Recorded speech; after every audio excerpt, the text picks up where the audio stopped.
welcome to Second Chance Living with Dr. Karen. And of course, I'm Dr. Karen.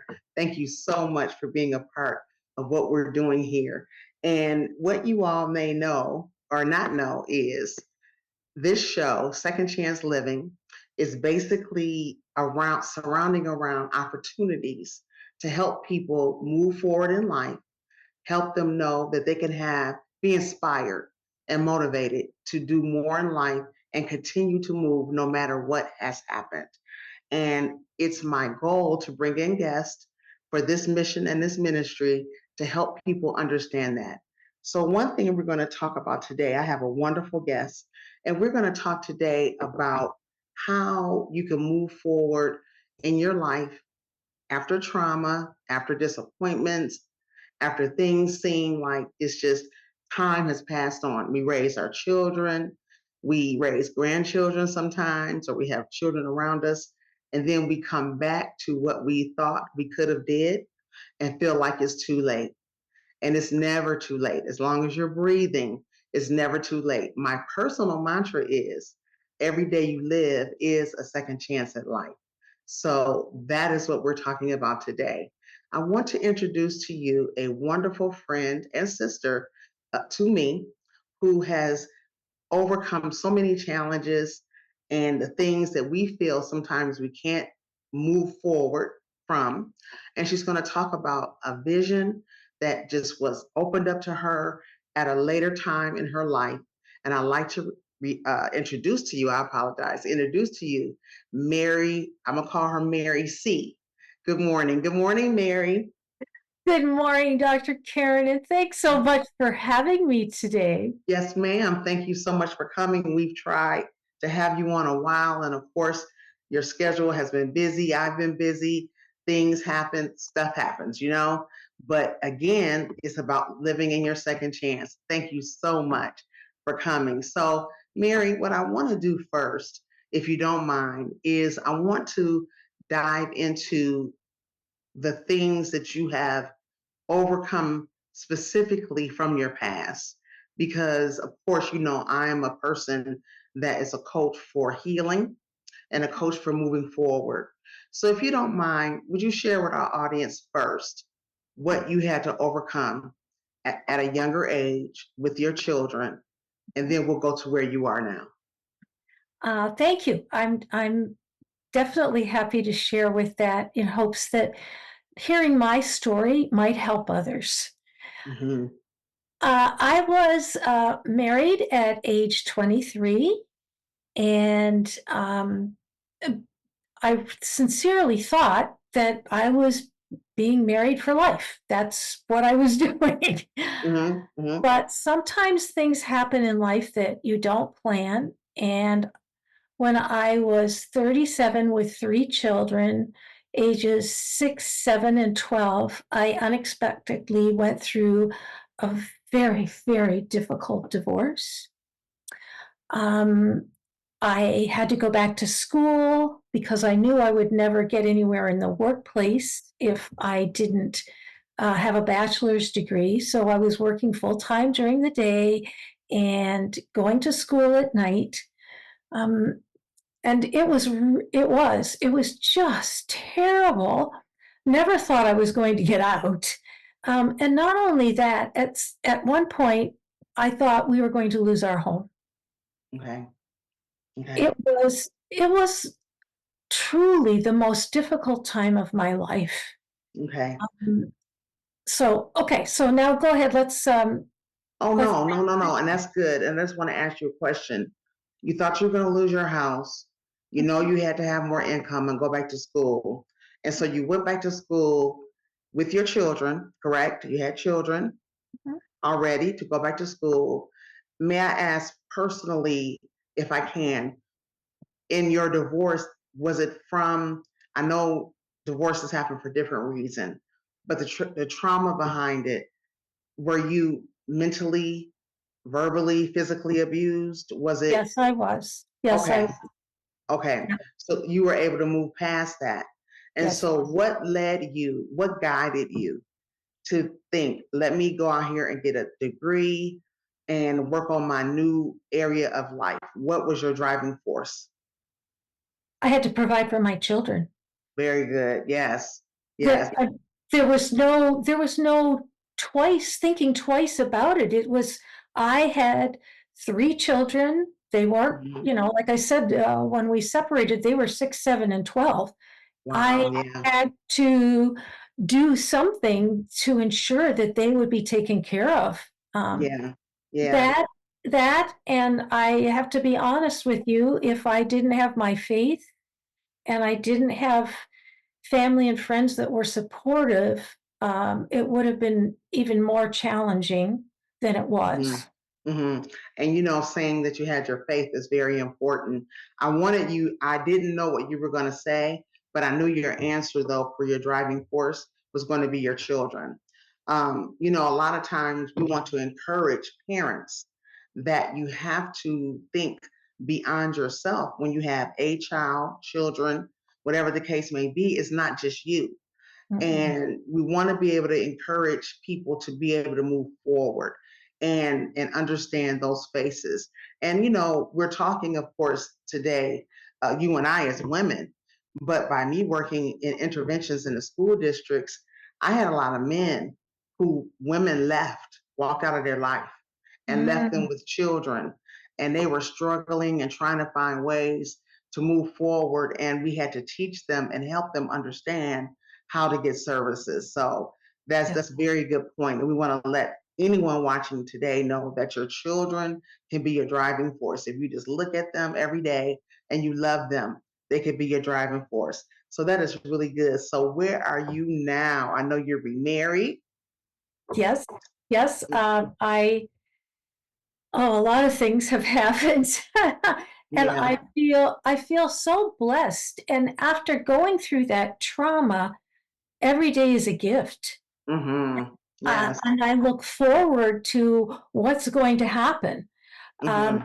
Yes, now I am remarried. I did finish that degree. I did get promoted at work.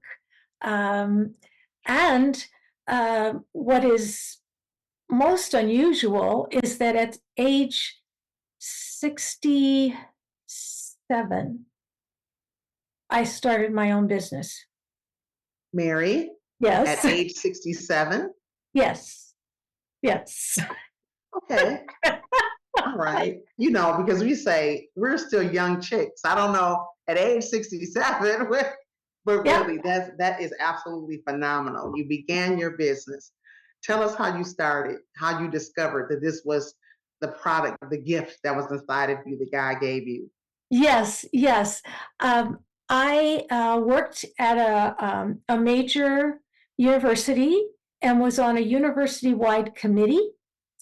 Um, a professor was on that committee that I knew, and we started talking, and this went on for quite some time. But she had amazing research on helping people make connections. Mm-hmm. And I told her that that research was not just for MBA students and executives attending executive education programs, that her work needed to be seen by everyone. Mm-hmm. She never thought of her research that way. And so she said, take it and get it out there.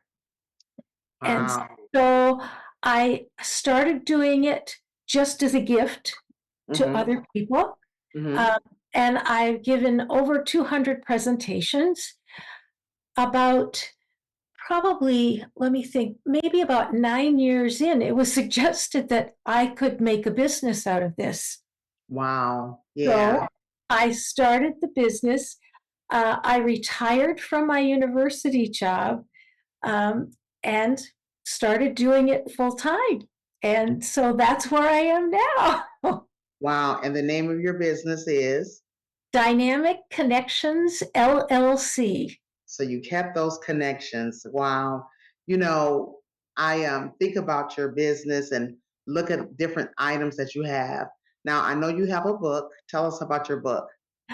Oh, I'm so excited about this book because it's meant more for staff Mm-hmm. than it is for directors and managers. They can benefit from it tremendously, but it's Okay. really meant for the people that have to do most of the work in an organization.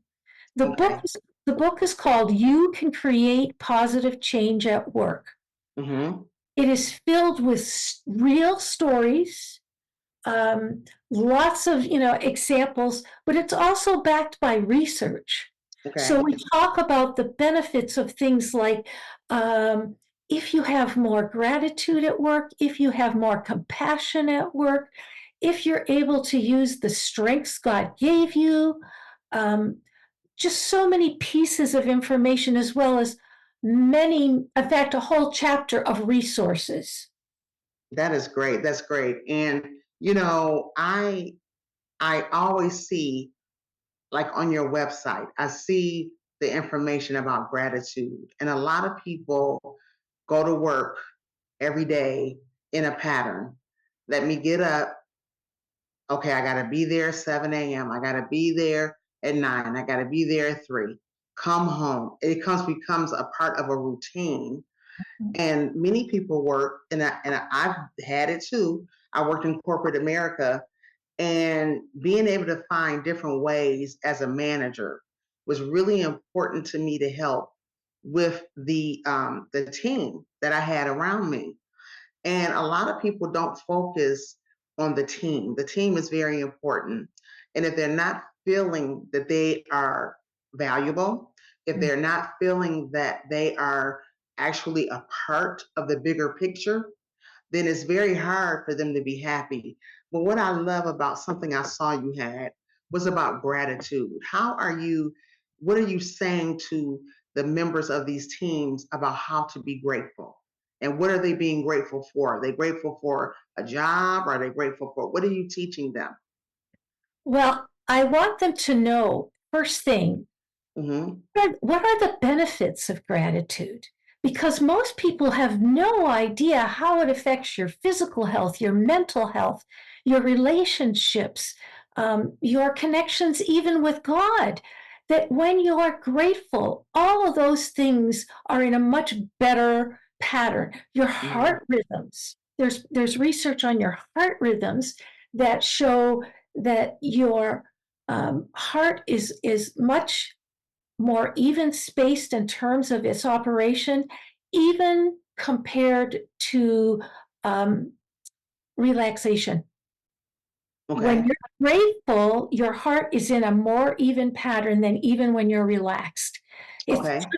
if you smile at one person at the beginning of the day, that can affect you and them for the rest of the day, because Okay. it sets a pattern through your body of just that sense of feeling. Mm-hmm. So, um, yes. And then you asked me another question about gratitude. You asked me, I'm asking you, are you showing someone that they should just be grateful they have a job?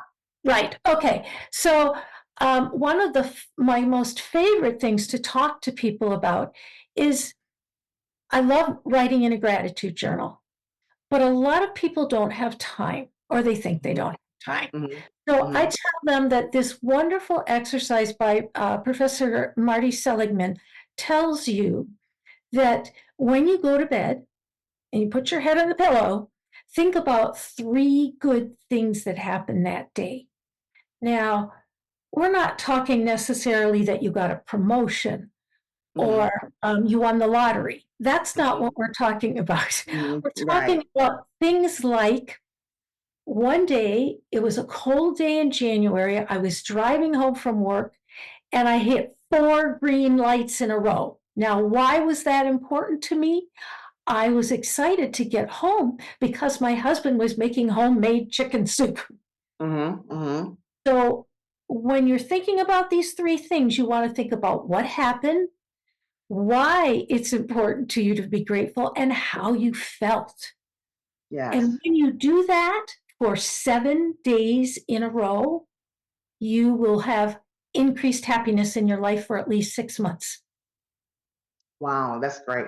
That's great. And you know, I mean, and when you think about it, every single day, including just first of all, just waking up, God giving you a chance to wake up and do something And if it is part of your day that you're able to go out, provide for your family, be able to exercise your gifts within the workplace, those are things to be grateful for. And I think, Mary, a lot of people don't understand the benefit of being around people, different people.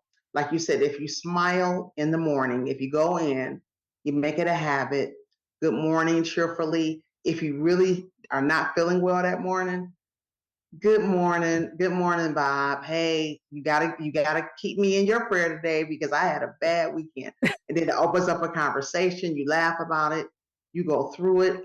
But a lot of people don't understand the benefit of the people around them. And everybody is around you daily for a reason and for a season. And even if you see the same people every day for 15 years, 20 years, 30 years, there's still a reason for your connection. And that's Oh, very important. I love that. I love that. So, absolutely. yes, yes, definitely. So, tell me about your products. You have a few products that you offer, well, quite a few products and services that you offer through your company. Yes, I have three products. First of all, we already mentioned the book, but I also have a deck of cards. The cards are called high quality connection cards. Hmm. This is based on research of Professor Jane Dutton from the University of Michigan. And they are to be used for team meetings when you want to help make your team more cohesive, work Hmm. together. This gives them suggestions on how they can do it, how they can implement it. They can even be used by an individual. Like you may take Hmm. one card and say, okay, I want to help someone else succeed today. So this is what I'm going to do, and Okay. it gives you the research on the front and then how to do it on the back. So if you want to help someone, maybe you're going to listen to them about what they're struggling with. Okay. Maybe you are going to offer them a resource they didn't know was available. Hmm. Hmm. Okay. Hmm. And maybe you're just going to be an all around mentor for them. Okay. All of Okay. those things are ways to help someone else succeed. And Hmm. that is a pathway for building high quality connections. Okay. And so Okay. these cards pretty much would be used, say, in a team building exercise, or really you could almost use them maybe even once a week or so, couldn't you? Yes, absolutely. Okay. You can use them all in a one-on-one meeting. You can use Hmm. them for your team and you can use them for yourself. So they're very versatile and the instructions all come in the deck of cards to help you. Okay. And then you can go from there and use them however you think is most useful. Okay. Well, give our audience a few more examples of your cards and what they say. All right. So they are broken up into pathways, uh, Hmm. and the pathways are respectful engagement, task enabling, which is helping someone else succeed, okay? Hmm. Trust, play. Most people don't have any idea about the importance of play at work and how that helps your productivity, how it helps your mental health. Yeah, it's amazing. And lastly, once in a while, we run across people that are pretty negative. So Hmm. we have a pathway or a suit that's called Toxicity Tamers. What to Okay. do if you encounter someone who is really negative and down and just doesn't ever uh, talk in a way that helps everyone else in their workplace. Yeah. Yeah. And I hear a lot of people talking about having those kind of relationships in the office, and we all have. If we worked in the office, if we work with other people, it is always somebody or more than somebody, like a few people that you know every day, no matter what time of day it is. What you have to say to me is not going to be positive at all. It is going to be negative. And I remember being a person that even when I worked at the school districts, a lot of people, the teachers, educators, counselors, staff, a lot of people would have days they came in, they weren't feeling very well, and they were actually showing a lot of negativity Mhm. in their personality that day. But how are you going to work with children? We're in K through 12, and we are almost raising these children together. We are the parent, the grandparent, the mom and dad, aunt and uncle of these children Mhm. during that whole school day. How do you build their trust? And that's Mhm. very important, to build trust of other people. How do you get your point across? How do you help them to know what's going on with them themselves if Mhm. you are only putting out negative energy? And I feel that that's very important. That is great. I love that. You know what, Mary? What I most enjoy about this story and this interview about us knowing each other, I think one of the most important parts to me, everything you said is great. I love it all. But the most one important part to me is that you decided to do this at the young age of 67. You decided to move on and change. And I mean, and congratulations on everything, going through everything with your children, with your divorce, moving forward. I know now that you're in a happy space in your home. What do you have to tell other women? Let's talk to women. What are we going to tell other women today about being able to move forward after you raise children, after you've retired, even after you retire? What would you tell me or someone that is looking to change a career, thinking it's too late? What would you say? Well, first of all, I would tell them from my own experience, it's never too late. Mm-hmm. Mm-hmm. And that Mm-hmm. if you have a passion, if there's something that maybe it was something you were introduced to when you were young and you've always wanted to get back to it and you've Yes. never been able to. Maybe you were a painter, and you're like, this is a time in my life when I could do this and I could dedicate time to it. And somebody notices what you've done and said, that's exquisite. You should sell your work. Mm-hmm. It can be anything. All right. Mm-hmm. And my thing to women is that I said earlier, every day is a gift. Mm-hmm. And you talked about how, when you get up in the morning, it's like, wow, Lord, you've given me another day to do something. Yes. You, as a woman, are stronger than you think and Mm-hmm. have so much power inside of you to help others. Women are natural caregivers. And I'm Mm-hmm. not saying that men aren't. I'm just saying that it comes usually more naturally to women. And you Mm-hmm. have another opportunity in your life to take it to the next level. So it's Yeah. never too late. Yeah. And I think what we found when you're growing older, time looks different. Mhm. And you often think that I never knew I would know anyone that I just told one of my one of my nephews that I look at age differently because I'm around my family and they're celebrating their 70th birthday. They're celebrating, my aunt. I have an aunt in her middle 90s, and and everything. And she's active and doing what she wants to do. Age begins to look different, and so everybody needs to understand that every moment that you're alive is a day, and it's a gift and a breath, and it's very important. It's borrowed breath. We know it comes from God, even though people want to say it came from something else. It comes from God. And He gave us that breath for a reason today. Mary, this has been a wonderful, wonderful conversation. And I want you to tell people how they can get in touch with you and take advantage of your businesses and the things you have going on. Wonderful. Well, thank you so much for that opportunity. I'll spell my email address for everyone, and I think you'll probably have them in the notes Mm-hmm. for the program.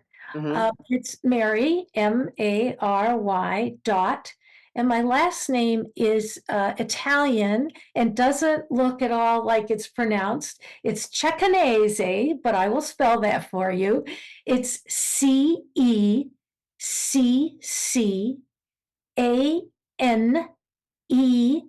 S as in Sam, at gmail.com. And my website is Dynamic Connections LLC.com. Okay, great. And we will have that information in. We do know that people can call you and have training. Are you offering virtual training at this time? Yes, I'm offering both in person and virtual training. So, Mary, listen, I know you have another wonderful deck of cards that I absolutely loved when I received it. And I'm saying deck because we're not playing Tunker or anything, but it's a very nice card collection. And I've seen this in many times, but tell us about that second set that you have. I really love them. Oh, thank you so much. I teamed up with a friend of mine who's a spiritual director, and Mm-hmm. I was already working on the high quality connection cards. Um, this is a story that I think you can relate to well. During COVID, it was actually Easter weekend. Mm-hmm. I was just sitting downstairs, doing email, whatever, and all of a sudden I felt a nudge that we're making these connection cards. We could make reflection cards to help people pray and meditate. And I Mm-hmm. know who I would need to work with. It's this friend of mine. Well, it took a little while to get it going, but I Mm-hmm. know it was the Holy Spirit nudging me. And now we have this wonderful deck of reflection cards, and each one has a theme. It may Okay. be, it may be hope, it may be love, it may be Mm-hmm. stress. Mm-hmm. It could be any one of the emotions that we feel in our life. Mm-hmm. There's a scripture that goes along with it Okay. and a picture that depicts what you're feeling when you have that. Mm-hmm. And then on the back are reflection questions. Okay. So, um, have you experienced this in the past? What did it feel like then, and how does it feel like now? Um, how would you like to find a way to get through this? Or maybe even if it's a happy one, what has this inspired you to do? Okay. Right? Okay. And then after the reflections, there's action steps, Okay. specific things that you can do to either help you create more hope, experience your joy and share it with others. Uh, Mm-hmm. and we just released it a year ago, and they have gone like gangbusters. Yeah. Yeah. And because what it is people that can appreciate a closer understanding of their spiritual self, especially in a faith that people understand.